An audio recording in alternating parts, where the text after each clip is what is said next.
Dear students, आज हम बात करेंगे कार्नोट साइकिल और उसकी इफिशिएंसी कैलकुलेशन के बारे में। किस तरीके से उसकी इफिशिएंसी को हम कैलकुलेट कर सकते हैं इसके बारे में। तो कार्नोट साइकिल, जैसा कि आप डायग्राम पीवी डायग्राम देख रहे हैं और टीएस डायग्राम देख रहे हैं। तो पीवी डायग्राम में हमने यहाँ पे 4 पॉइंट लोकेट किए हुए हैं, ए बी सी डी। इसी तरीके से 4 पॉइंट हमने टीएस डायग्राम में भी लोकेट किए हुए हैं। तो इन पॉइंटों से प्रोसेस मिलके बनती है और उन प्रोसेस से मिलकर साइकिल बनती है, ऐसा हमें पता है। तो यहाँ पे दो प्रोसेस आइसोथर्मल है, जिसमें कि ए बी एक प्रोसेस है और एक सी डी एक प्रोसेस है, जो कि आइसोथर्मल के नाम से जानी जाती है। इसी तरीके से बी सी एक प्रोसेस है जो कि एडियाबेटिक है, और जो डी ए प्रोसेस है ये भी एडियाबेटिक है। तो यहाँ पे आप इनके नाम भी ले सकते हैं। ये आइसोथर्मल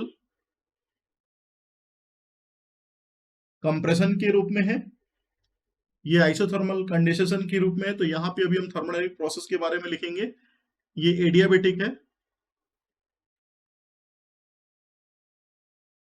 और इसी डायग्राम को हमने टीएस में दिखाया हुआ है, क्योंकि आइसोथर्मल की जो लाइन है वो टीएस डायग्राम में हॉरिजेंटल बनती है, जिसमें कि टेम्परेचर कांस्टेंट है।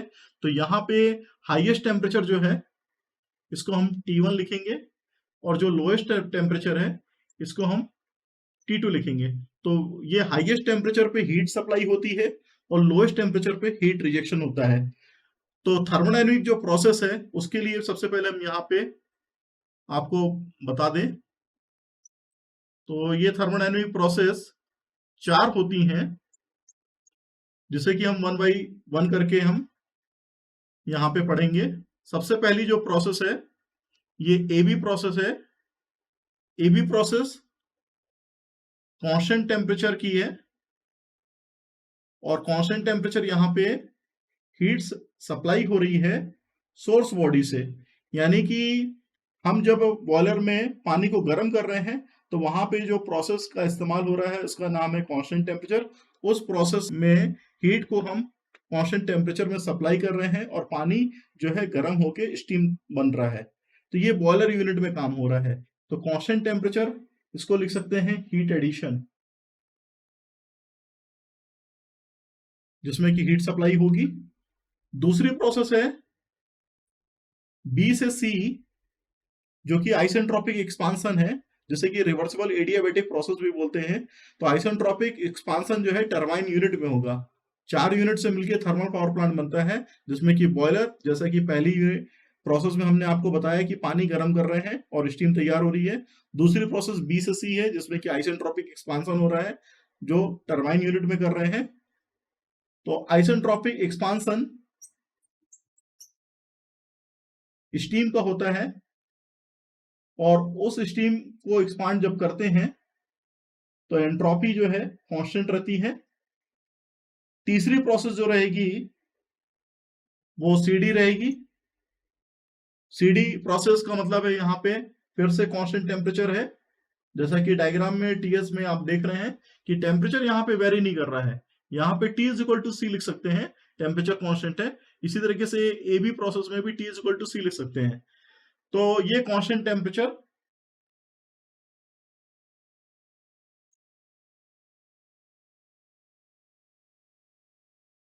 हीट रिजेक्शन प्रोसेस कहलाती है, जिसमें कि हीट जो है रिजेक्ट होके सिंक बॉडी में जाती है। यानी कि ये जितनी भी प्रोसेस आप देख रहे हैं सीडी वाली, ये इसकी जो हैपनिंग है वो कंडेंसर यूनिट में होती है। कंडेंसर यूनिट में हीट को हम रिजेक्शन करते हैं, तो वो जो वेपर है वो लिक्विड फॉर्म में चेंज होती है, अपनी फेस को चेंज करती है। फिर फाइनल जो चौथी प्रोसेस है ये डीए प्रोसेस है। और डीए प्रोसेस का मतलब है यहाँ पे कि हम जो लिक्विड तैयार हुआ था उसको पंप के माध्यम से बॉयलर सेक्शन यानी कि बॉयलर यूनिट में हमें भिजवाना रहता है। तो यहाँ पे आइसेंट्रोपिक कंप्रेशन होता है, जो कि दूसरी भाषा में हम इसे रिवर्सिबल एडियाबैटिक प्रोसेस भी बोलते हैं। तो आइसेंट्रोपिक कंप्रेशन ऑफ वाटर। अब चूंकि टीएस डायग्राम में आप देख रहे हैं, अभी हमने बताया ए बी प्रोसेस में टेम्परेचर कांस्टेंट है और सी डी प्रोसेस में टेम्परेचर कांस्टेंट है। दो जो दूसरी प्रोसेस है बी और सी, डी और ए, तो बी से जी सी प्रोसेस जो हो रही है, यहाँ पे एंट्रोपी कांस्टेंट रहती है, यानी कि entropy S B is equal to S C रहती है। और यहाँ पे एंट्रोपी जो है वो S A is equal to H D रहती है, जैसा कि आप डायग्राम में देख रहे हैं, यहाँ पे आपको दिखाई दे रहा है। तो दो लाइनों को हमने दिखाया हुआ टीएस डायग्राम में, एक होती है वाटर लाइन जो कि इधर साइड पे लेफ्ट हैंड साइड पे, राइट हैंड साइड पे आप देख रहे हैं वेपर लाइन है। तो वाटर लाइन का मतलब होता है कि यहाँ पे पूरी तरीके से पानी भरा हुआ है, और वेपर लाइन का मतलब होता है यहाँ पे पूरी तरीके से सैचुरेशन कंडीशन आ चुकी है, और सैचुरेशन के बाद जब स्टीम तैयार होती है तो उसको हम वेपर लाइन के नाम से जानते हैं। अब हमें यहाँ पे इफिशियंसी का कैलकुलेशन करना है, तो उस कैलकुलेशन को करने के लिए हमें पता होना चाहिए कि कहाँ पे हीट सप्लाई हो रही है और कहाँ पे हीट रिएक्शन हो रहा है, क्योंकि किसी भी साइकिल की जो इफिशियंसी होती है वो हीट सप्लाई और हीट रिएक्शन पे ही डिपेंड करती है। तो अब हम यहाँ पे बात करेंगे कैलकुलेशन फॉर इफिशियंसी। तो सबसे पहले हमें देखना पड़ेगा हीट सप्लाई के बारे में। तो हीट सप्लाई प्रोसेस ए से बी में हो रही थी, तो यहाँ पे हाईएस्ट टेम्परेचर पे हीट सप्लाई हो रही है, मल्टीप्लाई बाई जो एंट्रोपी में चेंजेस है S B minus of S A, क्योंकि यहाँ पे बी पॉइंट पे जो एंट्रोपी है ये ज्यादा है ए पॉइंट से, इसलिए S B minus of S A. क्योंकि हमें पता है हीट ट्रांसफर जो रहती है वो टेम्परेचर और चेंज ऑफ एंट्रोपी का प्रोडक्ट होती है, तो इसको हमने यहाँ पे लिख दिया। तो T1 जो कि हाईएस्ट टेम्परेचर है, जैसा कि हमको यहाँ पे पता है, हमने लाइन में दिखाया हुआ है, ये हाईएस्ट टेम्परेचर है, इस टेम्परेचर पे हीट सप्लाई हो रही है, और जो चेंज ऑफ एंट्रोपी है वो बी से ए की तरफ है। दूसरी तरफ यदि हीट रिएक्शन देखेंगे, जिसे कि हम क्यू आर लिखते हैं, जो कि सीडी प्रोसेस में हो रही है, तो यहाँ पे इसी तरीके से जिस टेम्परेचर पे हीट रिएक्शन हो रहा है, जो कि यहाँ पे T2 टेम्परेचर पे हीट रिएक्शन हो रहा है, इसके बारे में हम जानते हैं। यहाँ पे चेंज ऑफ जो एंट्रोपी रहेगी ये S C minus of H D रहेगी। तो चूंकि एंट्रोपी आप यहाँ पे देख रहे हैं एस सी बराबर एस बी है और एच डी बराबर एस ए है, तो इसको हम इस तरीके से भी लिख सकते हैं T2 S B minus of S A. तो क्यू आर जो है हमारा इस फॉर्म में चेंज हो गया। अब चूंकि इफिशियंसी की हम बात करें या वर्क डन की बात करें, तो यहाँ पे सबसे पहले इफिशियंसी का फार्मूला लिखेंगे, ईटा कार्नोट, जो कि होती है 1 minus of heat reaction by heat supply, जिसे कि हम इस तरीके से भी लिख सकते हैं W net upon heat supply. तो यहाँ पे W नेट का मतलब है कि कितना नेटवर्क डन मिल रहा है ड्यूरिंग द साइकिल, और QS का मतलब है कितनी हीट सप्लाई हो रही है, जैसा कि हमने यहाँ पे दिखाया हुआ है। तो नेटवर्क डन जो रहता है वो heat supply minus of heat reaction के डिफरेंस के बराबर होता है। तो कितना नेटवर्क डन किया गया ये हर साइकिल के लिए अलग अलग रहता है, वो डिपेंड करेगा वहां पे कितनी हीट रिएक्शन हुई और कितनी हीट सप्लाई हुई। तो यहाँ पे हमने heat supply minus of heat reaction लिख दिया, और दोनों ही चीजें अपने पास अवेलेबल है, हीट सप्लाई भी और हीट रिएक्शन भी।